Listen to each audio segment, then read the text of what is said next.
শুরু হয়েছে সংসদের বাজেট অধিবেশন। আমরা এখন সরাসরি চলে যাচ্ছি সেই অধিবেশনে। নির্বাচনের এই বৈতরণী পার হওয়ার জন্য আরো 11,000 কোটি টাকা দেওয়া হয়েছে, এর কোনো হদিশ নেই। পার্লামেন্টে হাতাহাতি মারামারিতে জড়ালেন। এদিকে আজকের সংসদ অধিবেশনে ভয়াবহ ঝামেলা হয় জামাত এবং বিএনপির মধ্যে। সংসদের এই বাজেট অধিবেশনে একদিকে জামাতে আমির উস্কানিমূলক বক্তব্য দেন, অন্যদিকে তারেক রহমান স্বরাষ্ট্রমন্ত্রী তারাও প্রতিবাদ জানায়। 15.5 বছর দুঃশাসন চালানো হলো, কই প্রমাণ কোথায়? 15.5 বছর তো কম না, এখনো আবার একই তালে যদি কথা বলা হয়, আমি বলবো আমরা কি আবার সেকেন্ড আবুল বারাকাত হতে যাচ্ছি? ভোটের আগে আমরা প্রায় সময় দেখছি মাননীয় স্পিকার, আমরা তো লেজিটিমেট গভর্নমেন্ট, ভোট করতে জনগণ আমাদেরকে এখানে বসিয়েছে, কিন্তু ইলেকশনের দিন পর্যন্ত আমরা একটা ফেসবুক গভর্নমেন্ট দেখছিলাম মাননীয় স্পিকার, প্রচারণার মাধ্যমে। তা আমরা এখনো মনে করছি বিরোধী দলের ভূমিকা পালন করুক, তারা স্ট্রাগল করবে সরকারি দলে আসার জন্য, নির্বাচিত হয়ে মেজরিটি পাওয়ার জন্য, কিন্তু তাদের একটু কঠোর নজরদারি, মনিটরিং এবং যাচাই বাছাই প্রয়োজন। এই বিষয়ে আমরা পররাষ্ট্র মন্ত্রণালয়ে যৌথভাবে কাজ করছি। আমাদের মন্ত্রণালয়ের অধীনে 27টি দেশে 30টি শ্রম কল্যাণ উইং রয়েছে। এটাকে বলা হয় সংসদের দক্ষিণ প্লাজা। এই যে এটাকে বলা হয় দক্ষিণ প্লাজা, তুমি দেখবে টিভিতে মাঝে মাঝে বলা হয় দক্ষিণ প্লাজাতে এই প্রোগ্রাম, শপথ গ্রহণ অনুষ্ঠান দক্ষিণ প্লাজাতে। এখানে হচ্ছে হাদি ভাইয়ের জানাজা হয়েছে এখানে। এই ধরনের পাচার বন্ধ করবার ক্ষেত্রে বাণিজ্য মন্ত্রণালয়ের কিছু করবার আছে কিনা? বর্তমানে চলছে জাতীয় সংসদের বাজেট অধিবেশন। এই বাজেট অধিবেশনে জামাত এবং বিএনপির এমপিদের মধ্যে কথার লড়াই হয় এবং মুখোমুখি একটা সংসদের ঝামেলা বাজে। দর্শক শ্রোতা, এই নিয়ে জামাতে আমির অসংখ্য উস্কানিমূলক কথা বলেন, অন্যদিকে স্বরাষ্ট্রমন্ত্রী তারেক রহমান সংসদের মধ্যে অনেক উস্কানিমূলক কথা বলার কারণেই অনেক ঝামেলা তৈরি হয় এবং বাজেটের বিষয়ে অসংখ্য চাঞ্চল্যকর তথ্য এই এমপিরা দেয়। আপনারা দেখতে পারবেন এই মুহূর্তে সংসদের অবস্থা এবং বাংলাদেশের রাজনীতির প্রেক্ষাপটের মধ্যে উত্তাল পরিস্থিতি হয় এই সংসদের ঝামেলাকে কেন্দ্র করে। সবকিছুই এক এক করে ধারাবাহিকলি তুলে ধরবো আপনাদের সামনে। আমরা মানে বিরোধী দলীয় নেতার এবং জামাত ইসলামের দুঃখ বুঝবো না মাননীয় স্পিকার। ওই আছে না, চিরসুখী জন ভ্রমে কি কখন বুঝিতে কি পারে, কি যাতনা বিষে বুঝিবে সে কিসে, কবু আসিবে সে ধ্বংসে নিজারে। এটা 19 শতাব্দীর একটা বাঙালি কবি কৃষ্ণচন্দ্র মজুমদারের কবি। তার আরো কয়েকটা লাইন আছে, যতদিন ভবে না হবে না হবে, তোমার অবস্থা আমার সম, এইসব হাসিবে শোনে না শুনিবে, বুঝে না বুঝিবে যাতনা মম। আমাদের এখানে কবি বেশি আছে মানুষ।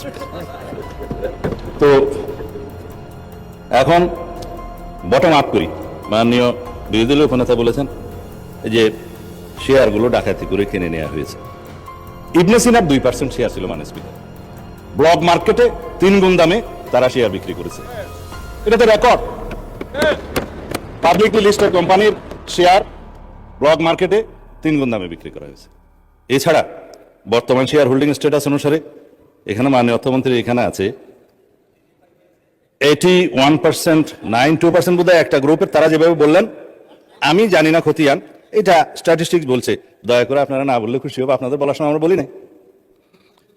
আর শেয়ার হোল্ডিং এর যারা মালিক তাদের কাছে মাননীয় বিরোধী দলের নেতা নোটিশেই বলেছেন, দেশের অর্থনীতি ব্যাংকিং খাতের স্থিতিশীলতা এবং কোটি কোটি গ্রাহকের স্বার্থ রক্ষার লক্ষ্যে ইসলামী ব্যাংক বাংলাদেশের শেয়ার সমূহ বৈধ প্রকৃত মালিকদের নিকট প্রত্যার্পণের জন্য প্রয়োজনীয় ব্যবস্থা গ্রহণ করা হোক। সেই বৈধ এবং প্রকৃত শেয়ার হোল্ডারদের কাছে এই মালিকানা ফেরত দেওয়ার যথাযথ ব্যবস্থা গ্রহণ করা হবে মাননীয় স্পিকার। এখন তারা কত পার্সেন্ট শেয়ারের মালিক সেদিনও বক্তৃতায় বলেছিলেন প্রকাশ করা হোক। মাননীয় অর্থমন্ত্রীকে অনুরোধ করেছি, বাংলাদেশ ব্যাংকের গভর্নরের কাছে অনুরোধ করে জাতির সামনে প্রকাশ করা হোক। শেয়ার হোল্ডাররা তারা কিভাবে খরিদ করেছে, দ্যাট ইজ ডিফারেন্ট ডিবেট। সেটা দুদকের তদন্ত হতে পারে, মামলা হতে পারে, but share holder is share holder. Publicly listed কোম্পানির মধ্যে সেটা আলাদা ডিবেট এবং আলাদা তদন্ত হতে পারে। এখন বলা হচ্ছে আপনারা ব্যাংকের মালিক না, জামাত ইসলাম ব্যাংকের মালিক না, আবার বলছে ইসলামের উপর হাত দিবেন না। কদিন আগে জামাত ইসলামের এক বন্ধু, আমি নাম নিলে আবার এখানে 74-এ দাঁড়াতে পারেন, সেজন্য 2জন এমপি ছিলেন, আরেকজন পরাজিত এমপি ছিলেন, আরেকজন নেতা ছিলেন, বক্তৃতা দিচ্ছে ইসলামের উপর হাত দিবেন না। মানে স্পিকার, ইসলামী ব্যাংক ইসলাম নয়, আমাদের জনাব মির্জা ফখরুল ইসলামও ইসলাম নয়, জামাতে ইসলামও ইসলাম নয়। সুতরাং সবকিছুতে ইসলামের উপরে হাত দিবেন না দোহাই দেওয়া কিন্তু ঠিক নয়। মানে স্পিকার, আমি এবার পয়েন্ট টু পয়েন্ট আসি। এখন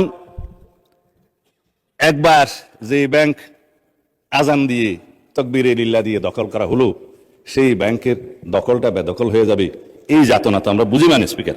সুতরাং যারা পর্দার আড়ালে থেকে গ্রাহক বলে রাস্তায় আন্দোলন করছে, ভিডিওটা দেখেন, তাদের রাজনৈতিক পরিচয়। আমাদের মধ্যে অনেকে তো গ্রাহক আছে, গ্রাহককে বলে দিয়েছে বলেন বলেন আপনার অ্যাকাউন্ট আছে, বলে যে আচ্ছা ঠিক আছে, কত কয় 2-3 লাখ টাকা আছে, পিছন থেকে খোঁচা দিয়ে বলছে বলেন 7-8 লাখ টাকা আছে, বলেছে, এটা রেকর্ড ভিডিও। তারা গ্রাহক হচ্ছে সেই রকম গ্রাহক। তা এখন পর্দার আড়াল থেকে নেমে পড়েছেন, এটা ভালো। বেপর্দা হওয়া, বেনাকাব হওয়া কোনো কোনো ক্ষেত্রে খারাপ, তবে এই ক্ষেত্রে ভালো হয়েছে যে মানুষ জানতে পেরেছে। মানে স্পিকার, এখানে আরডিএস নামে একটা প্রকল্প আছে। সেই প্রকল্পের, এটা হচ্ছে ইসলামী ব্যাংকের একটা ফ্ল্যাগশিপ প্রকল্প। এই প্রকল্পের মূল হচ্ছে পল্লী উন্নয়ন প্রকল্প নামে, যেখানে 5,000, 10,000, 20,000 টাকা পর্যন্ত লোন দেয়া যায়। নারী গ্রাহকের সংখ্যা বেশি। ভোটের আগে 10,000 টাকা করে অনেক নারীকে দেয়া হয়েছে।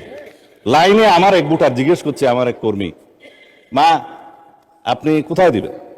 বলছে যে বাবা, বলছে কোরআনের দল না দিলে তো জান্নাতে যাওয়া যাবে না, 10,000 টাকাও দিয়েছে, বলেছে এটা মাফ হয়ে যাবে, আরো 10,000 টাকা পাবো। এইভাবে মানে স্পিকার বোনাস হিসাবে দাঁড়িপাল্লায় ভোট দিলে জান্নাত পাওয়ার নিশ্চয়তাও দিয়েছে। এই আরডিএস প্রকল্পের মধ্যে কত হাজার কোটি টাকা ডিস্ট্রিবিউট হয়েছে জানেন? 22,000 কোটি টাকা ডিস্ট্রিবিউট হয়েছে।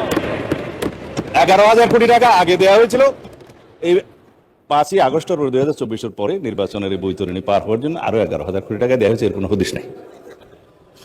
তবে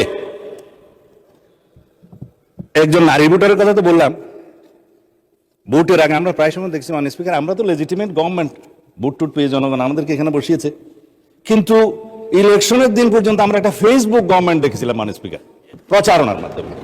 তা আমরা এখনো মনে করছি বিরোধী দলের ভূমিকা পালন করুক, তারা স্ট্রাগল করবে সরকারি দলে আসার জন্য, নির্বাচিত হয়ে মেজরিটি পাওয়ার জন্য।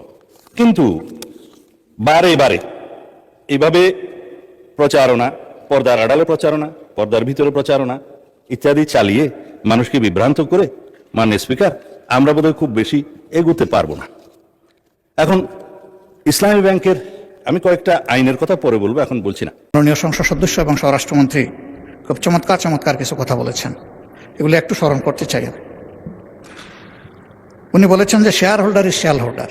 সে কিভাবে শেয়ার হোল্ডার হয়েছে এটা পরে দেখা যাবে। এটা পরে কেন, এটা তো আগেই এক্সপোজ হয়ে গেছে। সারা দুনিয়া জানে, উনি জানেন না। উনার মতো একজন বিজ্ঞ মানুষ, আমি এটা বিশ্বাস করি না। এই ব্যাংক থেকে উনি একা নিয়েছেন তার নিজের নামেই 82,000 কোটি টাকা, আর তার সমুদয় শেয়ার যেগুলা তিনি কিনেছেন 82% মালিক হয়ে গিয়েছেন, এগুলার মূল্য হচ্ছে মাত্র 12,000 কোটি টাকা। অর্থাৎ তিনি কই তেল দিয়ে শুধু কই বাঁচেন নাই, কইও বাঁচছেন, শোল মাছও বাঁচছেন, এবং সবগুলা ব্যাংক থেকে ডাকাতি করা টাকা।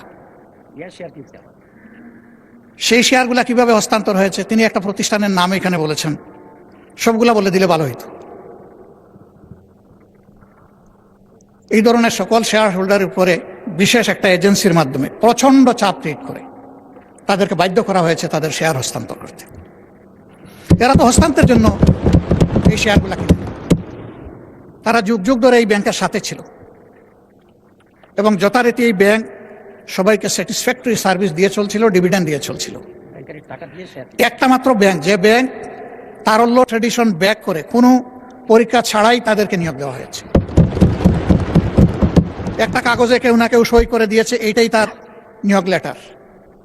মাননীয় বিরোধী দলের নেতা, আপনি ভালোই বলছেন, কিছু কিছুটা অস্পষ্টতা আমার কাছে মনে হয় যে তিনি বলতে কাকে আপনি মিন করছেন, আর যে আমলে এভাবে নিয়োগে বৈষম্য করা হয়েছে, অবৈধভাবে নিয়োগ দেওয়া হয়েছে, সেটা কি ফ্যাসিস্ট আমলে নাকি ইন্টারিম সরকারের আমলে? ক্লিয়ার করে বললে সবাই উপকৃত হবে। জি, এটা ফ্যাসিস্ট আমলে, কিন্তু সালাউদ্দিন সাহেব একটা অংশ এনেছেন, আরেকটা অংশ আনেন নাই। সরকার পরিবর্তন হওয়ার পরে 5 আগস্টের পরে আমরা যতটুকু জানতে পেরেছি যে তাদের সকলকে আবার পরীক্ষায় আসার জন্য ইনভাইট করা হয়েছিল, যে আসেন, বিনা পরীক্ষায় আপনারা চাকরি নিয়েছেন, মিনিমাম নিয়মটা মানে এখন আপনারা চাকরিতে ফিরে আসেন। তারা কেউ আসেনি। কেন তারা আসলো? এরপরে এই ব্যাংকটা 1983 সালের নভেম্বরে 3টা শাখা দিয়ে বাংলাদেশে তার কার্যক্রম শুরু করে। ঢাকার লোকাল ব্রাঞ্চ মতিঝিলে, আগ্রাবাদ, চিটাগাং, সিলেট, তালতলা। পর্যায়ক্রমে তাদের সততা, দক্ষতা, আমানতদারি এবং গ্রাহকদের প্রতি তাদের সেবার মান, এগুলার কারণে অনন্য উচ্চতায় ব্যাংকটা চলে যায়। তিনি যে সমস্ত অভিযোগ আনলেন, যে কোনো একটা দলের দিকে ইঙ্গিত করে, একেবারে নাম বলে দিলেই পারতেন জামাত ইসলামী। তিনি বলছেন যে মাঝে মাঝে নেকাব খুলা ভালো, এটাও খুলে দিতেন। এখানে নেকাব রাখলেন কেন উনি?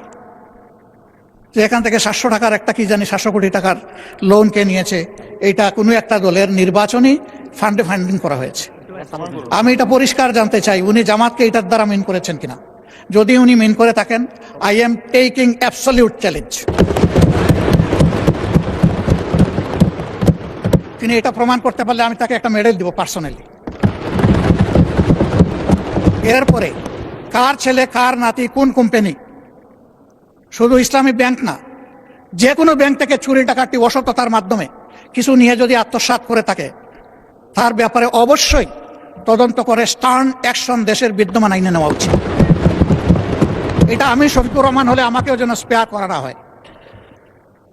মাননীয় স্পিকার, এই ব্যাংকটিতে ক্ষুদ্র একজন ব্যবসায়ী হিসাবে আমার বসার সুযোগ হয়েছিল 2005 থেকে 2011 সাল, 6 বছর। ব্যাংকের বোর্ডে বসতাম, শিখতাম, জানতাম, বাংলাদেশের অর্থনীতিকে বোঝার চেষ্টা করতাম। সেই সময়টা এই ব্যাংক এককভাবে বৈদেশিক রিমিটেন্সের 32% পর্যন্ত আর্ন করত। তার ডিপোজিট, তার তারল্য, তার ইনভেস্টমেন্ট, সকল টার্নওভারে ইম্প্যারালাল একটা ব্যাংক ছিল। সবগুলা সরকারি ব্যাংক মিলেও তার সমতুল্য ছিল না। কিন্তু তখন বয়ান বানাতেন একজন বিশেষ অর্থনীতিবিদ, ডক্টর আবুল বারাকাত। তিনিও আঙ্গুল তুলতেন জামাত ইসলামের দিকে, যে এখান থেকে জামাত ইসলামী হাজার হাজার কোটি টাকা নিয়ে যাচ্ছে। তার এই বয়ানের ভিত্তিতেই শেষ পর্যন্ত এই ব্যাংকে অভ্যুত্থান করা হলো, দখল করা হলো। 15.5 বছর দুঃশাসন চালানো হলো। কই প্রমাণ কোথায়? 15.5 বছর তো কম না। এখনো আবার একই তালে যদি কথা বলা হয়, আমি বলবো আমরা কি আবার সেকেন্ড আবুল বারাকাত হতে যাচ্ছি?